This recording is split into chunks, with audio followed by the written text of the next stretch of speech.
Feliz día a la audiencia. Bienvenidos una vez más de Construyendo Humanidad, edición número 79. Ciertamente estoy hoy muy inquieto y quería plantearle en el curso de este compartir algo interesante sobre lo que no es apariencia y lo que es real, o que nosotros nos vamos por lo aparente y obviamos las profundidades que son las que en sí contienen no solamente la realidad en sí misma, sino que también es la presencia genuina. Y Dios mediante, quiero proyectarlo o explicarme en forma elemental, dijéramos, a través de la memoria, con respecto a David. Él va a ser, en ese relato, los invito a que la estudien, algunos pasajes de él que pueda recordar para hacer la explicación de vida. Cuando puse en la introducción mi inquietud, vamos a darle forma, porque resulta ser que la belleza y lo valioso generalmente está oculto, la verdadera pues. Pero sin embargo a veces coincide, dijéramos, con lo externo, con lo visible, esa belleza, esa realidad. Pero repito, ciertamente lo real yace en lo profundo. El asunto es interesante porque existen razones diversas para argumentar por qué sería eso. Sin embargo, no es lo que quiero transmitir. Lo que quiero transmitir es que en la gracia de Dios no debemos dejarnos llevar por lo aparente.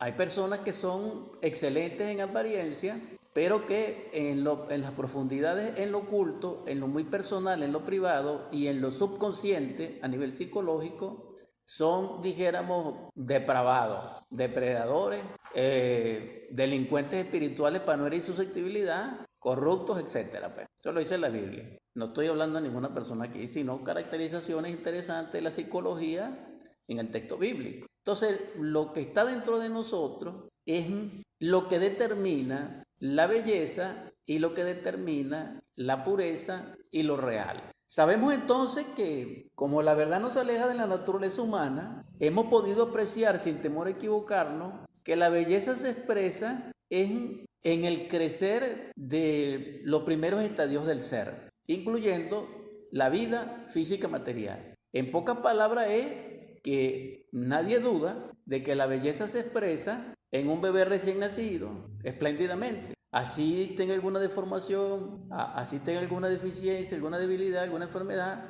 son preciosos. Igualmente sucede con las especies animales. No existe un animal que no tenga belleza en ese estadio del desarrollo de su existencia en su propia dimensionalidad. Esto significa que actualmente nosotros no tenemos esa belleza y que esos animales la van perdiendo también, aunque en algunos permanece de acuerdo a la parte interna que le da vida a ese animal en su reino. Y esto es algo interesante porque eso pertenece a la sabiduría débica, es decir, pertenece a los misterios, dijéramos así, de la cuarta dimensión, del hiperespacio, del Edén, etcétera. ¿Por qué? Porque eso no se estudia tridimensionalmente y sí se ha estudiado, pero los que han hecho el estudio lo han plasmado a través de textos que hay que interpretarlos de la metáfora del símbolo, porque como encierra grandes verdades y misterios, es decir, poder, no puede estar al exceso público y la mayoría de las personas piensa cuando lo lee que es una comiquita, que es una comedia, que es una novela, que es una fantasía, que es una ficción del autor. Pero sin embargo, para aquel que tiene la conciencia despierta y que tiene belleza, interpreta la belleza, si es capaz de ejercer el poder sobre el conocimiento que aparece en esos textos. Así quiere expresar de que el estado de conciencia de pureza, de inocencia, y más la iluminada, que es superior, expresan la belleza, nos hacen partícipe de ella en Dios, porque la belleza es de Él, es inherente a Él, y nos hace partícipe de ella, porque en esa belleza hay una energía espléndida, dijéramos, de alta frecuencia vibratoria, de alta pureza, que cuando se expresa en nosotros, nos inunda esa energía y nos da no solamente sapiencia, dicha, paz, bienestar, entusiasmo, sino que nos eleva a nivel de las relaciones sociales o en el mundo relacional con nuestros semejantes haciendo posible que podamos nosotros trascender el estado en que nos encontramos, incluso socialmente. Sin embargo, tampoco es el punto que quiero comentar en sí, porque el núcleo de lo que quiero compartir es de que en lo sencillo, en lo simple, en lo puro, en lo inocente, en condiciones naturales, es donde Dios siembra la semilla o proyecta la semilla que luego alienta para que surjan los grandes seres. Porque resulta ser que David, no solamente como rey, sino que en su literatura, en su sabiduría, es uno de los más famosos en el mundo. Nadie puede decir que no. Sin embargo, resulta ser que cuando el profeta Samuel, cuando lo fue a ungir por orden de Jehová, es decir, por el Logos creador de nuestro planeta Tierra, de los cielos y la tierra y todo lo que hay en ella, que es así, cuando lo va a ungir, él va a la casa de Isaí, que parece que es un hombre femenino, pero es el señor de la casa. Y este señor, cuando llega Samuel que lo recibe, estoy hablando desde la memoria, suplico comprensión y paciencia. Entonces llega Samuel, dice que necesita ver los hijos de él, porque llegó la hora del sacrificio, de la unción, etc. Bueno, cumple con el protocolo social de esa época, arreglan a los hijos de Isaí y entonces se ponen, dijéramos, en orden. Vamos a imaginarnos una fila, no sé, una organización según su época, es decir, del mayor al menor.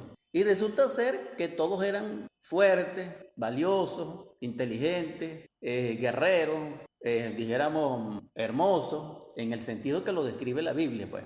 Y Samuel con el cuerno de la abundancia en la mano y su corazón en expectativa, no recibe ninguna información de Jehová de que consagren ninguno lo que está ahí. Es decir, que los 7 que estaban ahí, pongan atención, hijos de Isaí, presentes, por voluntad del papá Isaí, dijéramos así, no cumplen con la condición de Jehová. Y entonces hay una incertidumbre dentro del corazón y de la conciencia del profeta Samuel, porque él dice, si yo llegué aquí, entonces ¿dónde está el ungido? Si tú, Jehová, me mandaste para acá. Y entonces él llega y le dice a Isaí, delante de los hermanos, le dice, Isaí, tú tienes otro hijo. Fíjense ustedes, es decir, porque el señor Isaí no hizo presente a su hijo David, pues. Es decir, que David, ¿dónde estaba? Por allá en el campo con las ovejas, lleno de polvo, peleando allá con los depredadores, mirando el sol y solo. La pregunta es, ¿por qué no lo llamó el papá? Porque él era el menor, porque él era el pequeño, porque él era frágil,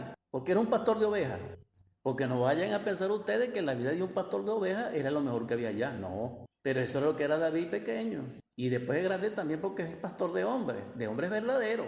Entonces resulta ser que el más pequeño, el último, el dijéramos ignorado, el que estaba por allá con las ovejas, lleno de polvo, de tierra que se mojaba, etcétera, tiene que ser llamado por orden del profeta de Jehová cuando dice, ¿tienes otro hijo, Isaí? Hazlo presente. Y sin embargo Isaí lo pensó, no lo dijo inmediatamente, sino que se dio su tiempito y dijo que sí. Y le dijo al sirviente que lo fuera a buscar en el campo. ¿Qué les parece a ustedes hasta dónde va esto? Entonces, ¿qué quiero comentar? De que hay preguntas que no podemos responder, porque solamente Dios las sabe.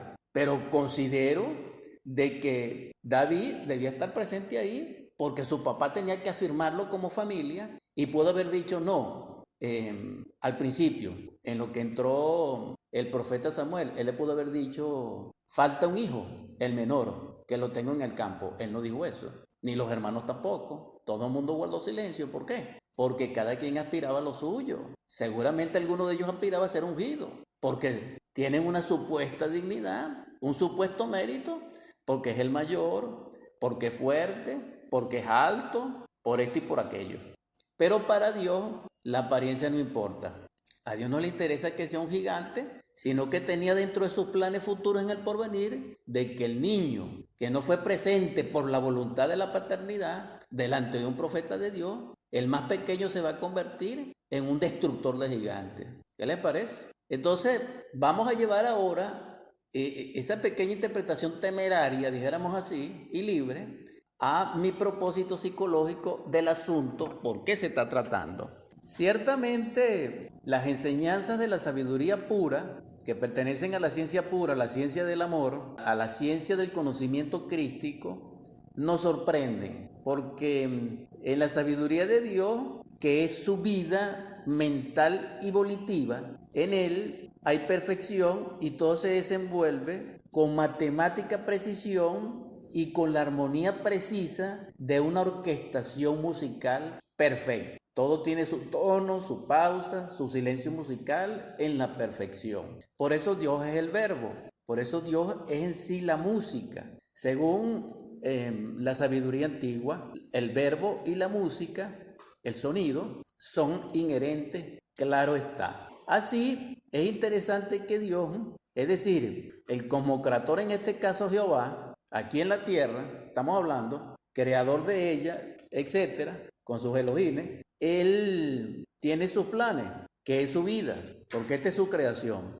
Total, resulta que el Hijo negado de hecho y no confirmado en los primeros 7, sino que es el 8, el pequeño, el rubio, el que lleva el sol en la mañana y en la tarde, el que lidia contra los osos, contra los leones crinados, contra las serpientes del desierto, contra cualquier depredador para defender sus ovejas, es llamado por orden de Samuel, porque Samuel, obedeciendo a Jehová, dice, de los 7 que estaban presentes, estos no son dignos ante mí, dice Jehová. Bueno, entonces Isaí manda obligadamente a buscar con uno de los sirvientes mayores a David.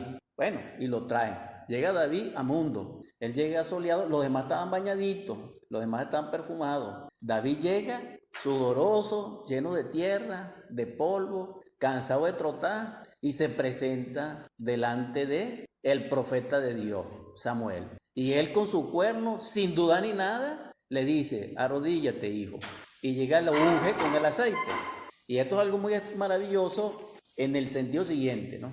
¿En qué sentido? En el sentido de que al ser ungido, aquello queda pasmado con los presentes, que es la familia de él y los 7 hermanos poderosos que estaban ahí, porque el último viene a ser el primero, pero no solamente el primero de la familia, sino que en el tiempo y en el porvenir iba a ser uno de los primeros de la humanidad, porque está escrito que Jesús el Cristo pertenece, dijéramos, a la paternidad o a la genealogía indiscutible de David. ¿Qué les parece a ustedes eso? Ahora, lo interesante del caso es con nosotros, porque alguno de nosotros también es ignorado, alguno de nosotros está en la soledad, en el anonimato, nadie lo felicita. Hay personas que se dedican en el amor a la humanidad y nadie los felicita, los aplaude. ¿Eso no es necesario? No, pero eso pasó con David. A David nadie lo aplaudía, pero resulta ser que los salmos son los más leídos, porque no solamente son unos poemas, sino que son una realidad cósmica, son una clavícula de poder para quien la pueda interpretar y aplicar en su vida. Entonces, aquel que estaba solo, no lo estaba tan solo, sino que tenía en presencia de Dios y su divinidad toda la compañía que incluso le protegía. Ahora, lo interesante de todo esto es que en el momento que ungen a David como se encontraba, no hay una fiesta, no hay un agape, según entiendo. Ni siquiera lo felicitaron, porque los hermanos estaban en estado de shock y el señor Isaí también. Esto es lo que deduzco en una interpretación libre y temeraria de lo que está escrito aquí en la Biblia. Total, y que ahorita voy a comentar, total, no hay agasajo, repito, y entonces se devuelve el campo a David, porque él es un pastor que va a seguir en la casa. Todo quedó en shock y David se va a cuidar las ovejas. Pero ese David que llega a que las ovejas no es el mismo. Ahí hay 2 David. El David como no ungido, que llegó a su fin, y el nacimiento, el surgimiento de un David ungido por un profeta de Dios, Samuel, por orden de Jehová. Y futuro rey, más aún, dijéramos, progenitor en la genealogía de la cadena que llevó a la cristalización del cuerpo físico de nuestro Salvador y Redentor del mundo. Un instante contigo, con Danis Rodríguez.